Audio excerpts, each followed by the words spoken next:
enfin, et oui, enfin, j'ai le grand plaisir d'accueillir comme professeur invité Roger Bagnall, professeur émérite à l'université de New York, dont la venue a été repoussée 2 années de suite à cause de la situation sanitaire. Alors, ce report a au moins un avantage, c'est celui de placer l'année 2022 au Collège de France un peu plus sous le signe de l'Égypte. Les 4 conférences que mon invité s'apprête à donner précèdent de 2 mois et demi le congrès international de papyrologie qui se tiendra ici même, réunissant pendant la dernière semaine de juillet toute la communauté des papyrologues, ou une partie de la communauté des papyrologues. On attend environ 400 personnes, sans compter évidemment l'exposition sur Champollion qui aura lieu en septembre-octobre avec son cortège de conférences, de manifestations. Je ne vous en révèle pas le secret pour vous laisser savourer l'attente. Évidemment, ce sont des manifestations auxquelles vous êtes tous invités et qui fêteront le bicentenaire du déchiffrement des hiéroglyphes. Alors, ce programme, assez riche et multiforme, donnera la possibilité de visiter des pans très différents, très variés de l'Égypte depuis l'époque pharaonique jusqu'à l'époque arabe. Et en attendant, eh bien, c'est un aspect très important de l'Égypte romaine antique, de l'Égypte romaine et antique tardive, auquel nous convie Roger Bagnall à travers ces 4 conférences consacrées au management économique, j'emploie un mot anglais, je suis désolé en français, de l'Égypte romano-byzantine. Alors, ce serait presque faire offense à notre invité que de le présenter, tant son œuvre est importante par le volume, mais aussi par le contenu. Je vais malgré tout le faire, alors non pour me soumettre à la rhétorique de la prétérition, mais pour nos auditeurs les plus jeunes, il y en a un certain nombre dans la salle, qui n'ont peut-être pas lu tous les ouvrages de Roger Bagnall. Ils auront d'ailleurs du mal à le faire d'ici la fin du cycle de conférences, car Roger a en effet écrit presque une 50aine d'ouvrages et environ 300 articles. Ces publications font de lui une des personnalités les plus complètes et les plus marquantes de la papyrologie moderne, papyrologie qu'il a concouru, et je n'ai pas peur des mots, à façonner. Il est en effet, comme vous le savez, un éditeur de textes qui n'hésite pas à se frotter à la documentation inédite. Il a publié les ostracas du Royal Ontario Museum d'Amsterdam, de Leyde, de Floride, se trouvait plus récemment à Bérénice. Il a publié 3 volumes des papyrus de Columbia. Il a édité le très intéressant livre de compte de qu'il, sur tablette, les archives des nécrotaphes de la Grande Oasis, un registre fiscal d'Hermopolis du VIe siècle sur papyrus. Mais son activité d'éditeur, il a toujours conçu comme au service de l'analyse et de la synthèse historique, et on lui doit de ce point de vue quelques modèles du genre, comme son Egypt in Late Antiquity de 1993, ou plus récemment son Early Christian Books in Egypt de 2009, qui connut aussi d'ailleurs, je le dis pour les francophones qui sont ici, une version française qui correspond aux conférences qu'il a données à Paris en 2006, un livre chrétien antique d'Égypte. Alors, cette connexion étroite entre l'activité éditoriale du papyrologue et son questionnement historique, eh bien, il a bien mis en valeur dans un livre, disons, à portée méthodologique et épistémologique, Reading Papyri, Writing Ancient History de 1995. Et depuis 2001, il a ajouté une 3e casquette, celle de l'homme de terrain, puisqu'il dirige les fouilles archéologiques à Hameida, dans les oasis, fouilles qui se sont fait remarquer non seulement par les résultats spectaculaires qu'elles ont livrés, mais aussi, et c'est un fait peut-être qu'il faut suffisamment rare, disons, dans le monde de l'archéologie pour qu'il soit souligné, par la publication rapide et régulière des documents exhumés. Le 3e volume des ostracas découverts sur le site est sorti en 2016. Je ne sais pas s'il y a un autre volume qui est en cours. En cours. Il y a un autre volume en cours. Alors, complet, Roger Bagnall l'est aussi par l'ampleur des périodes qu'il couvre. Il a commencé par s'intéresser à l'époque hellénistique avec un ouvrage de 1967, The Administration of the Ptolemaic Possessions Outside Egypt, puis ses Greek Historical Documents, The Hellenistic Periods, 1981. Il a écrit ensuite avec son collègue Freer un ouvrage de référence sur la démographie de l'Égypte romaine en 1994, où il utilise des modèles démographiques modernes pour reconstituer la démographie antique. Et justement, Bagnall est effectivement un de ces historiens qui, parmi les premiers, ont utilisé les méthodes d'analyse et de quantification développées par la science moderne. Enfin, depuis de nombreuses années, il se consacre, on va dire, peut-être principalement à l'Égypte byzantine, en ne se restreignant pas à une vision hellénocentriste, celle justement des papyrologues de jadis, mais en prenant aussi en considération la documentation copte, la documentation arabe, et aussi en replaçant toujours l'Égypte dans un contexte beaucoup plus large, comme en témoigne par exemple son ouvrage Everyday Writing in the Greco-Roman East de 2010. Donc c'est à cette conception globale, cette conception transdisciplinaire, qu'il a lancée d'ailleurs à une époque où la transdisciplinarité n'était pas encore devenue une injonction de la recherche, que Roger Bagnall doit d'être devenu une personnalité marquante, non seulement de la papyrologie, mais aussi de l'histoire ancienne. Mais pas seulement, il a doté les études papyrologiques historiques d'instruments dont on ne peut plus se passer. On lui doit des outils de travail de référence, je pense au Consus of the Later Roman Empire, à son Chronological Systems of Byzantine Egypt ou à l'Oxford Handbook of Papyrology. Et surtout, il a contribué, je crois que c'est ce qui est le plus important, à faire rentrer la papyrologie dans une autre ère, celle de l'Internet, notamment s'engageant dans le développement d'APIS, APIS, Advanced Papyrological Information System, ce réseau informatisé des collections papyrologiques, qui a été un formidable moteur dans la mise en ligne des collections papyrologiques, pas simplement américaines, mais ensuite du monde entier. Sans laquelle, vous le savez, notre travail serait aujourd'hui non seulement ralenti dans son rythme, mais aussi, je dirais, retréci ou limité dans ses résultats. Bref, sans tomber ou sans sombrer dans la rhétorique encomiastique, force est de constater que dans le champ des études papyrologiques, eh bien, il y a un avant et un après Bagnall, et que, quel que soit le sujet que l'on traite ou les instrumenta auxquels on a recours, eh bien, il est désormais très difficile d'échapper à Bagnall. C'est pour cela que, et je m'adresse là encore aux jeunes qui sont ici, vous avez beaucoup de chance de pouvoir aujourd'hui mettre un visage, et dans quelques secondes aussi une voix, sur ce nom que vous avez rencontré et que vous aurez l'occasion de rencontrer encore très souvent. Roger, encore merci d'être là, et je vous donne la parole. Merci.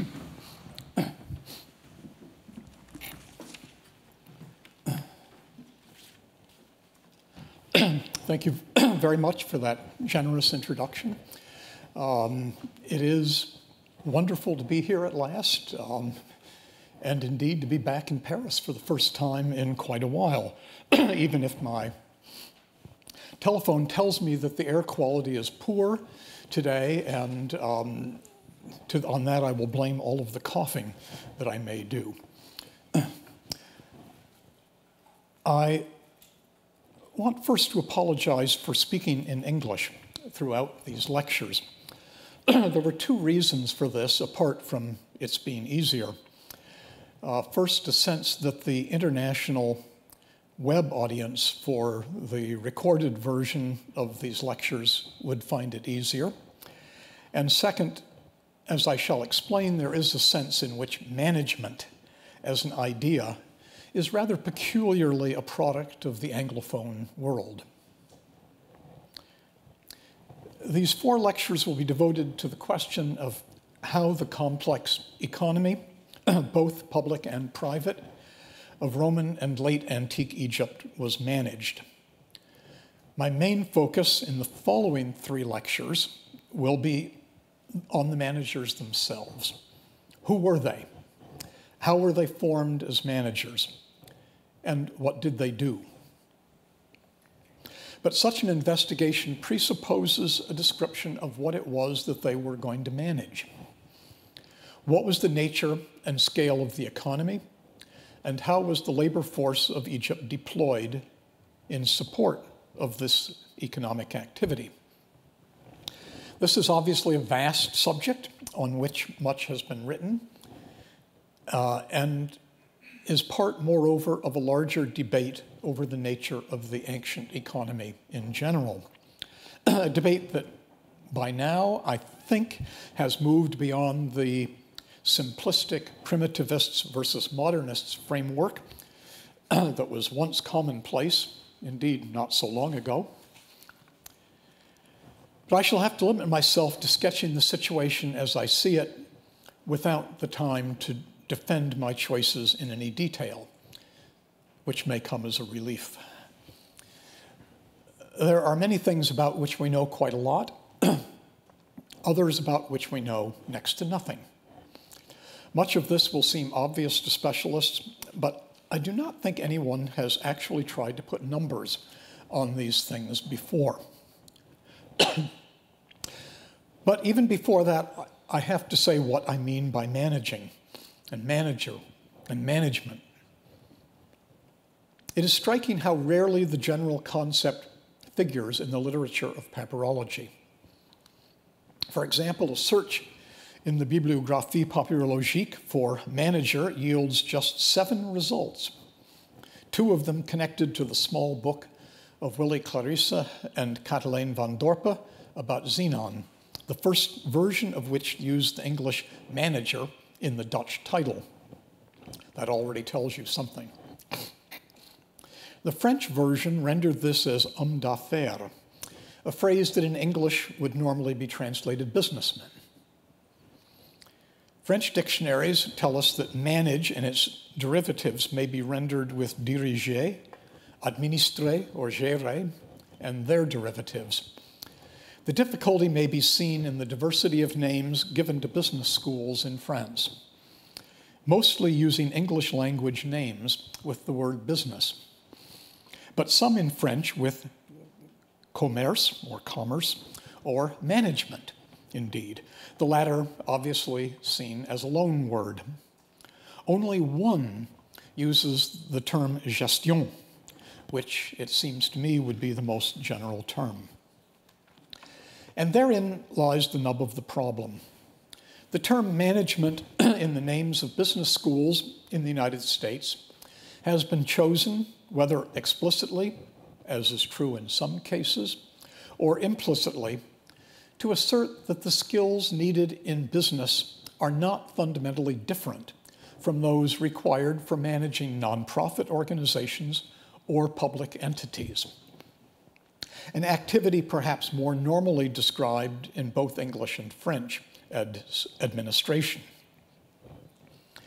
That claim by the business schools, of course, enlarges the potential pool of customers for these schools, giving them financial resources that other parts of the universities can only envy.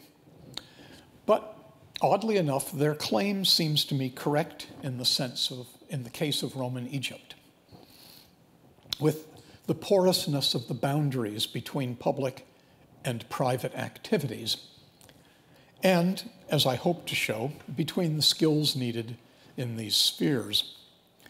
It is for this reason that I've adopted the more abstract concept of manage and manager. This also has the advantage of not being limited, as I think perhaps a word like diriger might suggest, to the highest levels of management. It should be noted, by the way, that the terms management and manager in English are themselves of no great antiquity, dating only to the late 16th century, when they began to compete with administration and stewardship in describing the activity in question. So abstracting and generalizing the idea of management is not of any great antiquity.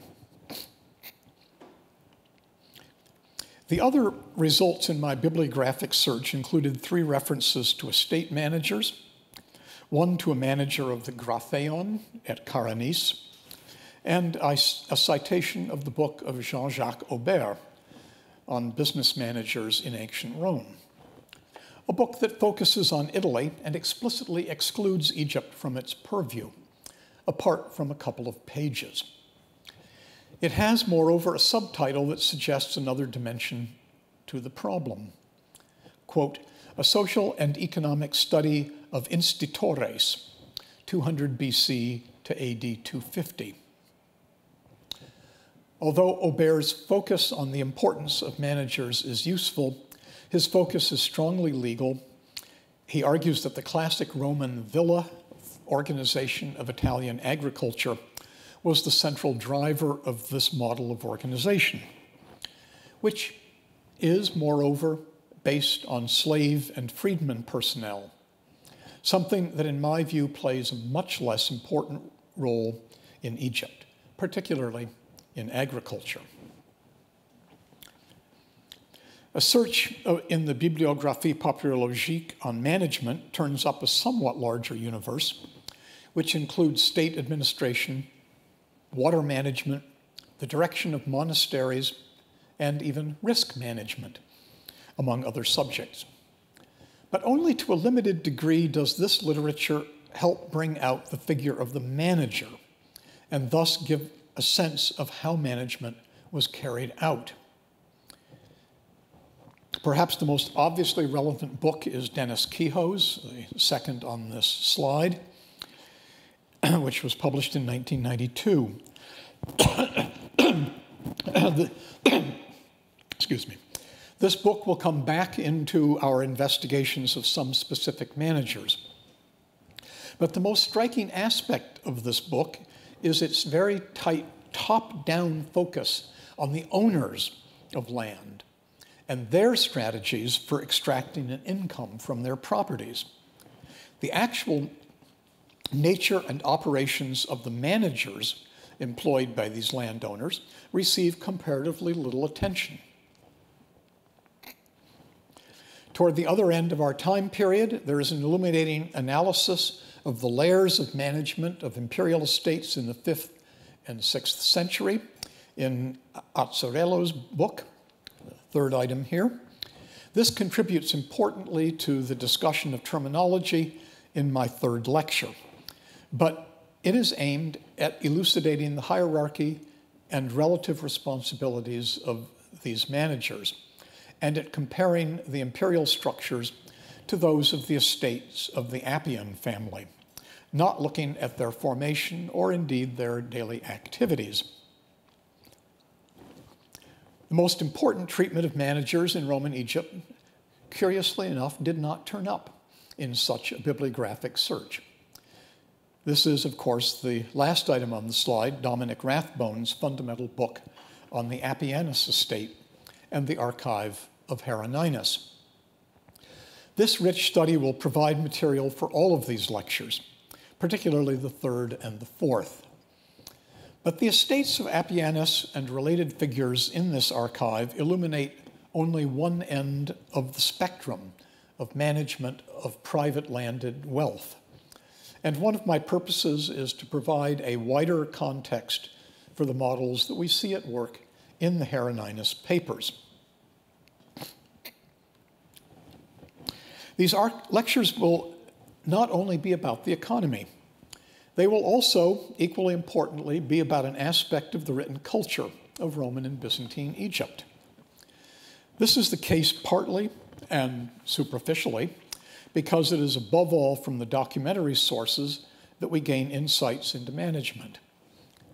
But at a deeper level, our investigation is about the relationship of writing and management, dealing with questions such as what kind of management required writing and why, how the use of writing shaped management, and what kinds of people became managers. These issues will surface repeatedly in the three following lectures. Rich as Egypt is in documentation, compared to almost any other part of the ancient world, it does not offer us the statistical information we would need to give an accurate and detailed picture of the economy, with a full depiction of production, consumption, capital, and labor. Even less are we in a position to describe quantitatively how that economy changed over time. Economic historians have, for the most part, built models based on information gathered over a wide span of time, from the 1st century to the 6th, but particularly from the 2nd to the 4th centuries. It is, of course, hard to imagine that the Antonine Plague, the multiple disruptions of the 3rd century, and the reforms of Diocletian, just to mention 3 important impulses, did not cause significant fluctuation in the population and in productivity. For my purposes here, however, such variability is not of central importance, as I do not see any reason to believe that it would have affected the character of the economy or the structures of management very much.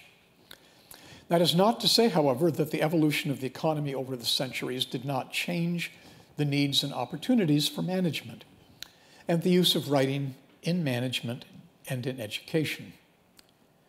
I believe that it did. I shall return to this question after giving a relatively static and positivistic description of the economy. I shall therefore be relying on a model of the sort I mentioned, recognizing that it contains multiple and cumulative estimates and even guesses, which make any statements highly approximate. I've built on the essentials of the model for land and cities recently presented by Luc de Licht. This rests on a long history of study by many other scholars of the bits of evidence at our disposition, but also on 4 important innovations. First, de Licht has created the first detailed attempt to assess the size of the nomes of the Delta in the Roman period, remarkably enough.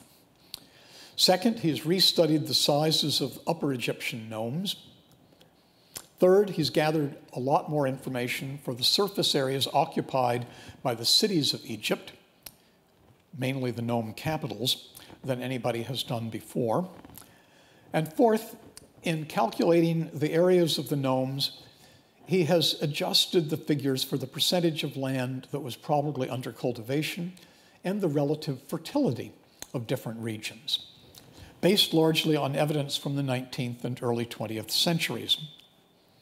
In a recent article, he has extended this study of the early modern evidence to support an estimate for both cultivable land and population in the early Roman period. There are the main elements. Now, the model has many vulnerabilities, as de Licht himself acknowledges, particularly with respect to the percentage of land used for various types of cultivation. But these do not seriously impair its usefulness for our purposes. And in any case, I have modified it here and there where I thought it was needed. He describes an Egypt of some 28,000 square kilometers, maybe a bit more, roughly 24,000 of which were under cultivation. Of that, I suppose about 80% was in grain or similar field crops, 8 to 12% in garden and orchard crops, vineyards and olive groves and things like that. The remainder used for other purposes or simply uncultivated at any given time. In this Egypt, there were 53 cities, 21 nome capitals in Upper Egypt, 28 in Lower Egypt, and 3 Greek cities besides Ptolemais, Alexandria, Pelusium. The western oases in Parætonion account for another 4 or 5 cities. De Licht's models focused around AD 235, but I think it was probably not much different from what we would see in the 4th century also. If you exclude Alexandria, these cities had average sizes of about 70 hectares and 16,000 people, but that probably had a considerable dispersion. And this logarithmic graph that de Licht published gives you some idea of the distribution, which suggests that there were a few rather large cities like Arsinoe, Ptolemais, Memphis, and Hermopolis, far more medium to medium small, and hardly any very small ones. But if Alexandria's population was around 400,000, the urban population as a whole should have amounted to about 1.2 to 1.3 million, which would have been 22 to 24% of the total population if we use 5.5 million as a conservative estimate. De Ligt gives a range of population estimates over time and prefers 6 million, but even so, the urban population would have been about 20 to 22%, which is a very, very high figure for the pre-modern world, something that's important for thinking about society's needs for management. The countryside was, of course, organized into these nomes, the territories of the metropolis, as we would properly call them after the municipal reforms of Septimius Severus. Although, of course, the terminology of the nomes persisted past the Arab conquest. These, in turn, were divided into villages, of which there were probably somewhere between 2,000 and 2,500. The land belonging to these villages was owned partly by urban residents, partly by villagers. To judge from the Hermopolite land registers of the mid-4th century, only about 13 or 14% of urban households owned any land at all. Perhaps 35% of rural households. Most of the remaining villagers worked in agriculture as tenants or as hired labor. Constraints of time and distance in getting out to the fields make it unlikely that much of the urban population worked in agriculture, although some may have worked in the intensive cultivation that surrounded the cities. Some of the urban landowners may have worked their holdings directly, as most of them owned relatively small amounts. But perhaps 200 families in a large city on the scale of Hermopolis had enough land that this was inherently not feasible, particularly as the land holdings were typically dispersed rather than consolidated. They needed agents and managers. Extrapolated to the country as a whole, Hermopolis was an unusually large nome. That means about 5,000 managers of estates at a minimum. And larger estates surely needed more than one. Even some owners of smaller estates will, for various reasons, have needed a manager, particularly if they were far away from their land and didn't want to manage it on a daily basis. This may have been particularly true of women with medium-sized or even small land holdings. Some villagers will also have needed managers because village land was not equally distributed, and some of the wealthier village residents had holdings in multiple villages.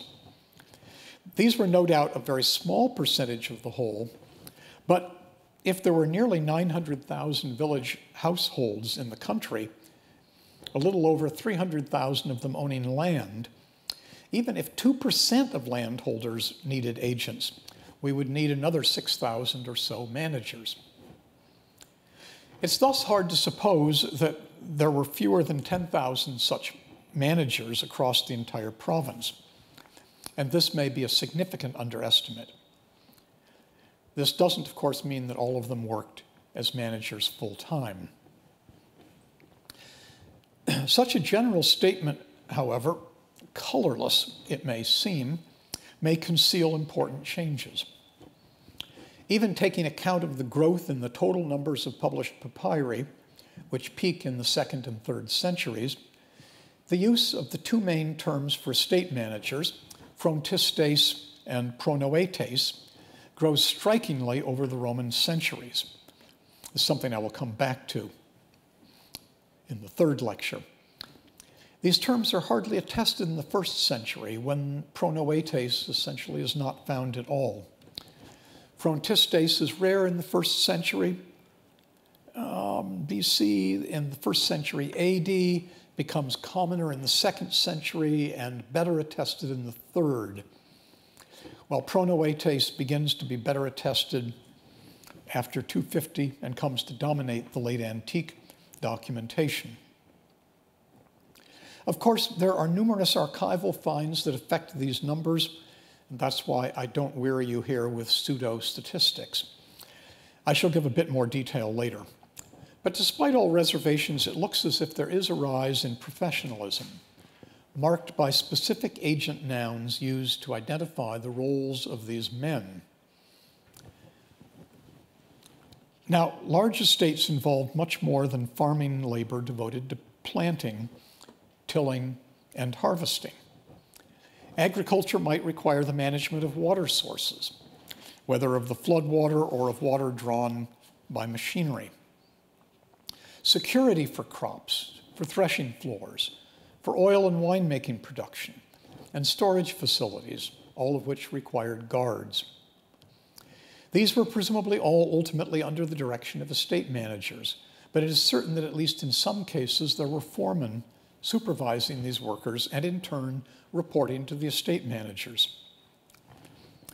At the same time, partly for this reason, we have to recognize that estate management was not always a flat structure, as it is called in management speak, but a hierarchical one. Frontistae and pronoetae in the larger estates were in charge of units, mostly based on geographical locations or areas, and they reported to higher level managers. The ultimate development of this differentiation can be seen in the administration of imperial estates, as I mentioned earlier, where we can elucidate a multi-tier hierarchy. In the 3rd lecture, I will come back to this and try to show how those hierarchies were developing earlier. Late antique Egyptian cities and villages were also the homes of workers in fields other than agriculture. Some of them also owned land, and these tend to be better documented than the others because they appear in tax registers and other texts more frequently. Because late antique tax registers, after Diocletian, are overwhelmingly connected with taxes based on property rather than on heads of people, these registers disproportionately record landowners. The diversity of such trades was undoubtedly proportional to the size of the village. In the case of a large settlement, such as Aphrodite, the list of crafts and trades described in the papyri and recently analyzed by Giovanni Ruffini is very large. But the repertory was far smaller in a more shrunken village on the scale of late antique Karanis, where even in the prosperous 2nd century, non-agricultural workers were only some 6% of the labor force. The lists vary from place to place, but they are consistently dominated by food processing, construction, and textiles. From the 6th century tax register from the good-sized Hermopolite village of Tempsau-Skordon, we find 10 men in food processing and preparation, 12 in construction, at least 9 in fabric and clothing, 5 smiths, and 5 service occupations. 2 soldiers, if you call that service, a grain measurer, a doctor, and a scribe or a teacher. Then the church accounts for a priest, 2 deacons, 2 readers, and 1 manager, and a few monastics. All in all, about 1/6 of the taxpayers seem to have some sort of occupation other than farmer. But again, we have to keep in mind that the tax register lists people who owned land. And there must have been more people who were in these occupations who didn't own land. Some of them, at least in the cities, were salaried employees. The phenomenon of the employment of free persons in jobs bearing wages or salaries has recently been studied in detail by Christelle Freux in her excellent habilitation thesis, which has just been published as a book. She shows just how complex a mix of independent craftsmen, apprentices, family members, slaves, and salaried workers there was in the urban production environment. In villages, the craft workers were generally in small enterprises, only an individual or a family for the most part. It is unlikely that village enterprises would have required professional management by anyone not directly involved in the craft in question. But at least in larger villages, many of the trades had guilds representing them in dealing with higher authorities, and these must have created some degree of managerial work. The situation in the cities was very different, but also highly variable and hard to measure. There is good evidence, for example, of a high volume of textile production in Oxyrhynchus in the 3rd century. But we cannot say with any confidence how widespread such a scale was.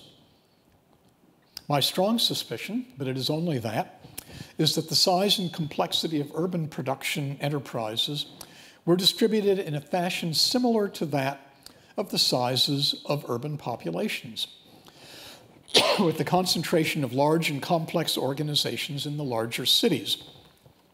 Above all, of course, Alexandria, but also Memphis and the larger Nome capitals. The large group of medium-sized Nome capitals were probably less complex than the big ones by a factor larger than the simple arithmetical relationship of their populations. If this is correct, we should suppose that the larger the city, the higher the proportion of the population needed for managerial roles in production would be. But I do not know what kind of factor to apply in such a computation. The papyri also preserve an enormous number of names of specialized sellers of goods, both foodstuffs and craft products. This is also true, although in a less concentrated fashion, of the epigraphical record of other regions of the Roman world. So I don't think Egypt was unusual. But we are particularly richly informed in Egypt by the price declarations of guilds of retailers from late antique Oxyrhynchus. And the documentation in general is abundant enough to have attracted scholars to the relatively boring task of compiling lists of these trades. But it's almost never possible to say how many lentil sellers there were in a given city, let's say. So these lists are of little structural significance, other than to point to a highly developed level of specialization. We are still less well informed about the wholesale markets that aggregated production and shipped it from the place of production to other places of sale. We know that such merchants existed, sometimes referred to as pragmatautai, but also by other terms, but they are not well documented in the surviving texts. The poverty of the Alexandrian documentation is at the heart of this gap, as the capital certainly drew products from all over Egypt in large quantities. But the network of commerce was much more than that, as we shall see from the private letters about getting and sending, which are analyzed in detail by Patrick Reinhard. These, again, don't offer any real opening for quantification. But all selling and distribution certainly involved record keeping. For the retailers, we have little information, and there is reason to believe that many of them were not literate. So indeed, they regularly tell us in their price declarations, possibly not always truthfully. They may have operated largely on a cash basis and without elaborate accounts. But the requirements of government declarations in late antiquity may have caused a higher level of formalization in the organization of such small enterprises, and the need, at least for someone in the administration of the guilds, to keep track of prices and prepare and submit the declarations every month. In larger enterprises managing substantial quantities of goods, accounting was not optional. How far merchants did this work themselves and how far they needed to employ clerks to keep track of their purchases and sales we have no way to say. But the demand for the skills involved in the management of all of this work must have been considerable, even if the merchants carried out this work for themselves in many cases. We should not, by the way, assume that all of these managers of family businesses were men. Even apart from the likelihood of being widowed, women played an important role in managing affairs when men were away on their country estates, just as they often ran the country estates when men were in the cities.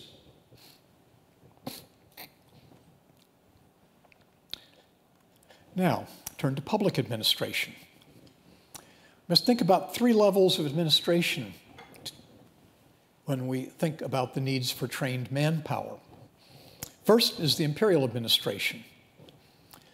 For the beginning of the 5th century, Bernhard Palma has estimated that the number of officials in all of the offices of the provincial governors will have been about 2,000. We have no way of estimating how many lower-level employees with some managerial skills there may have been outside the ranks of these officiales. But it is clear that at this level, the size of the administration was in any case very small by modern standards, as has often been observed. Nevertheless, every year, a fair number of officials must have been recruited. The documents give us an impression of near constant change in the liturgical administration of the metropolis and villages over the centuries. Some of this is illusory, no doubt, but as taxation changed, so did the structures in charge of it. Even so, the functions mostly remained across all of this change of titles and even of legal structures. If we look at the situation in the 4th century, the metropoles show a number of sometimes overlapping liturgical positions connected with taxation. The apaitetai, apodektai, diadotai, epimeletai, hypodektai.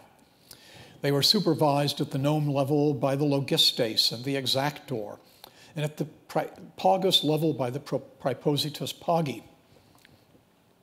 The bibliotheca enctesion was still functioning through at least the 2nd decade of the 4th century, keeping records of transactions concerning land. The philarchae and the systatai handled other public records. Public order involved the erinarches and the nyctostrategoi, later the riparius.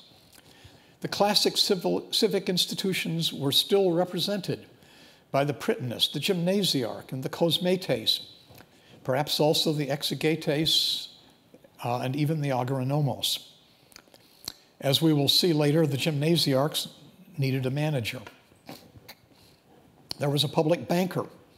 Records of agricultural land needed to be maintained, and a network of dikes and canals was supervised forever, requiring the management of a large number of temporary workers. Now, most of the positions I've mentioned were held by members of the municipal elite, sometimes in colleges of 2 to 5 office holders. Many of them were restricted to city councilors, but in any case, substantial assets were required for eligibility.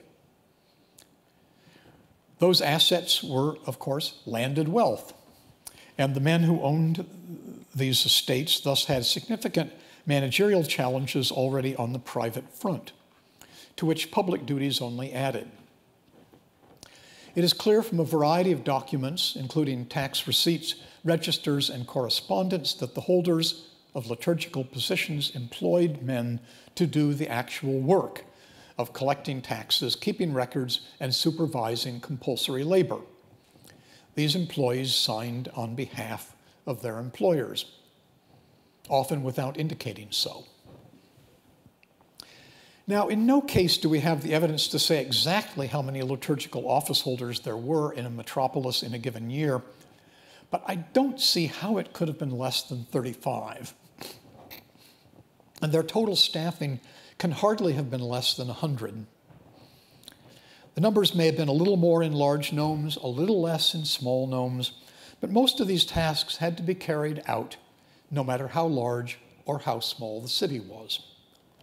A minimum of about 5,000 such employees for Egypt as a whole seems necessary. And in larger nomes, the challenges of tax collection must have required more. We know, for example, from the Tempso-Skordone Codex that the tax collector visited the village and its dependent hamlet Topos Demeu at least 20 times during the indiction year. As the Hermopolite nome had something like 100 villages, it is easy to see that the number of person days of work for the nome would have been substantial.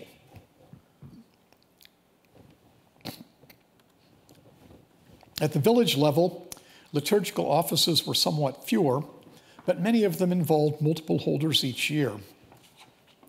There will have been at least, given on the period, the comarchs at the top of the pyramid, with presbyteroi, cytologoi, the quadrarius, the tesserarius, all of them involved in taxation. If you add police officials and the still ill-understood kephalaiotai, you have to reckon with about 15 to 20 such officials. In smaller villages and even mid-sized ones, the burden on the class of well-off villagers was substantial.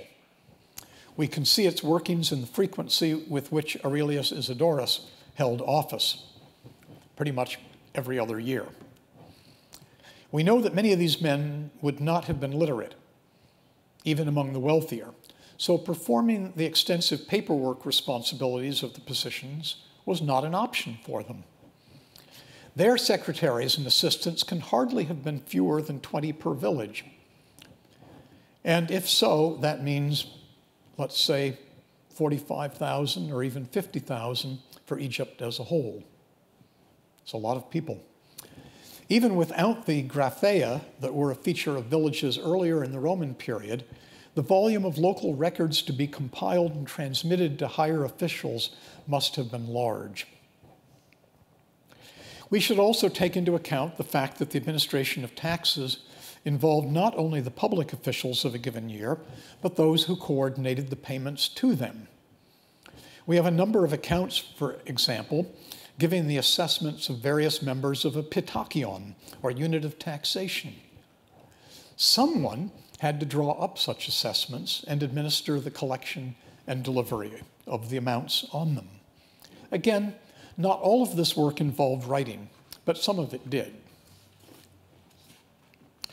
The considerable changes in the governance of the cities in the 5th and 6th centuries altered the long-standing liturgical system very considerably, and few of these offices survived.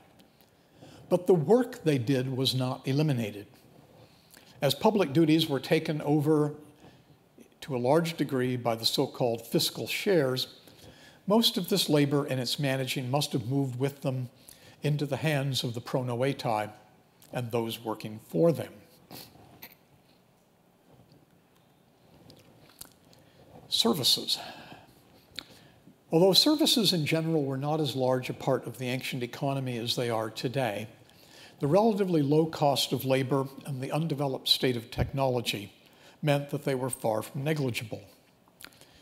Frou's book has shown just how many of such roles there were.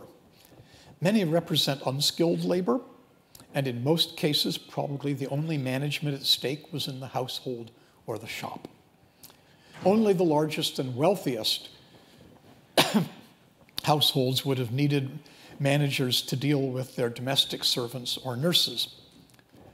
But the baths certainly employed a significant workforce, and somebody had to manage it. Also largely missing from our documentation are the staffs of other public activities and facilities. The postal service, policing, public water supply, markets, gymnasia, rental properties owned by the cities, and so forth. Who supervised them? It is very difficult to get any real sense of the numbers of these workers or of the structure of their workplaces.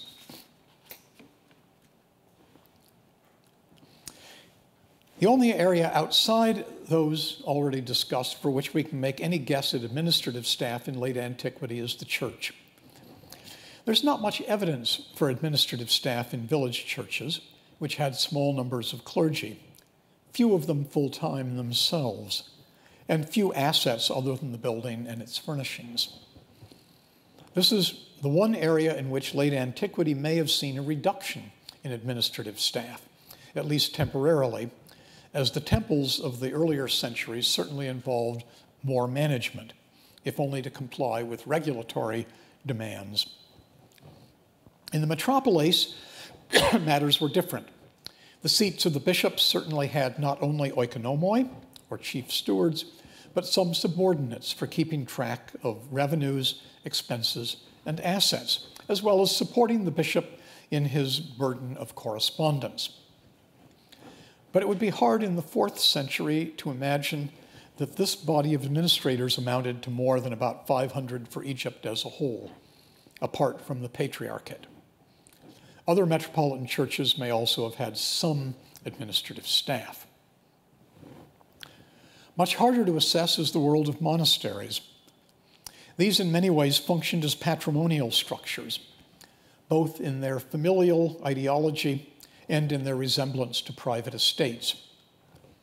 Few elements in the demand for administration can have changed as much from the 4th century to the 6th or 7th as monastic estates did. In the early 4th century, such estates were a negligible factor. But 200 years later, large amounts of land were in the hands of monasteries. And of course, monasteries had other types of administration besides agricultural and financial, not least the correspondence of the abbots, but also keeping rosters of the monks or nuns, of whatever library the establishment possessed, and dealing with the government. Finally, it is hard to avoid supposing that wealthy households employed managers not only for their tax collection responsibilities and for their land holdings around a nome, but also for the administration of their urban households, even if this was true only of a few. Even with all of the approximations and blanks in the discussion so far, and with the recognition that we are no doubt missing entirely some service sectors that required administration, the numbers are substantial. We may reasonably suppose that the total number of managerial staff on our broad definition was somewhere in the neighborhood of 100,000 or even more across all of Egypt. Bearing in mind that I've hardly tried to guess at numbers for Alexandria. This would amount to something like 6% of the male workforce between the ages of 14 and 65. Such a figure would be consistent with Christelle Freux's estimate that around 20% of the Egyptian workforce received a salary or wages. Not all managers were managing staff, of course, and some managed staff may not have been salaried. But given Egyptian death rates and the possibility of loss of personnel for other reasons, perhaps 3,000 to 4,000 new administrators needed to be recruited each year. Their formation will occupy us in the second lecture.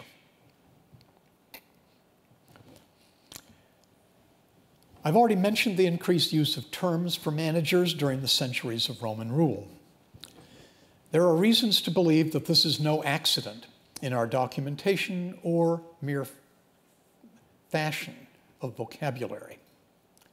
The most fundamental of these is surely the gradual increase in the concentration of landed wealth and political and administrative power in the hands of a limited circle of the wealthy.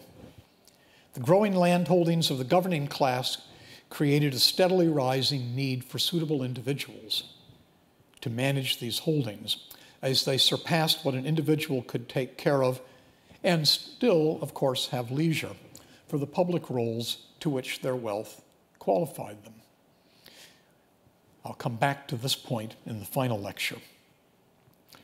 The process will have been intensified by the rising investment of capital in these larger properties. Fournet has called attention to the tendency of capital investment to lead for a need for specialized and typically salaried employees to operate the facilities created with this capital.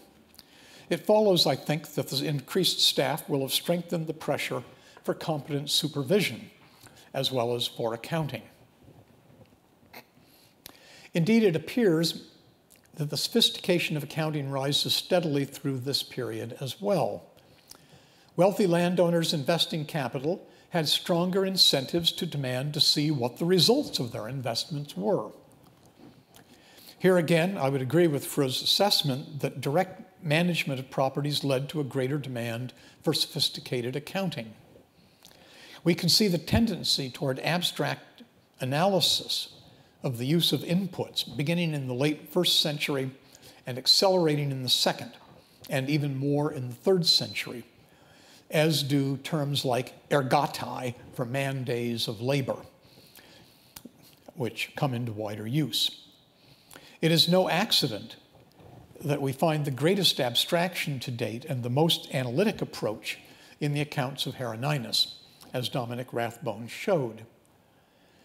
And proper accountability for local estate managers required more activist management from above on the part of stewards capable of reading the accounts and knowing how to interpret them in the light of the landowner's interests.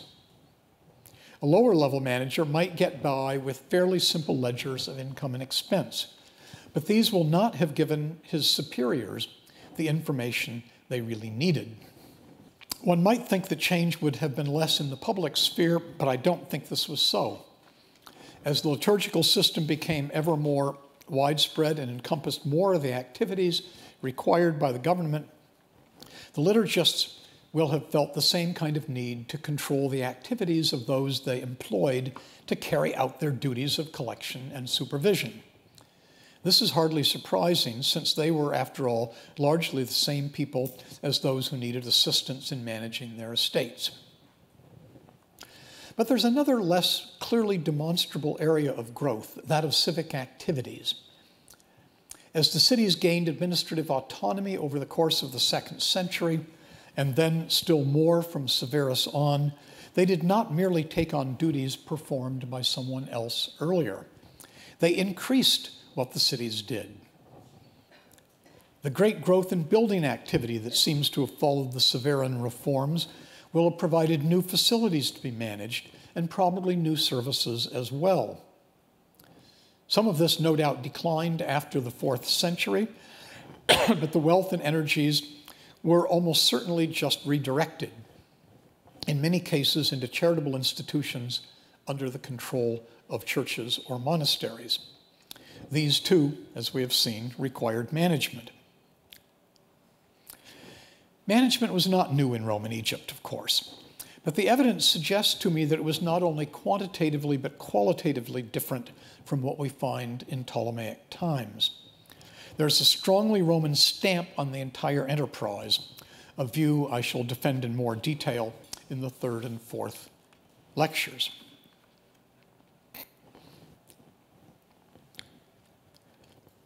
So far, I've made 2 central arguments.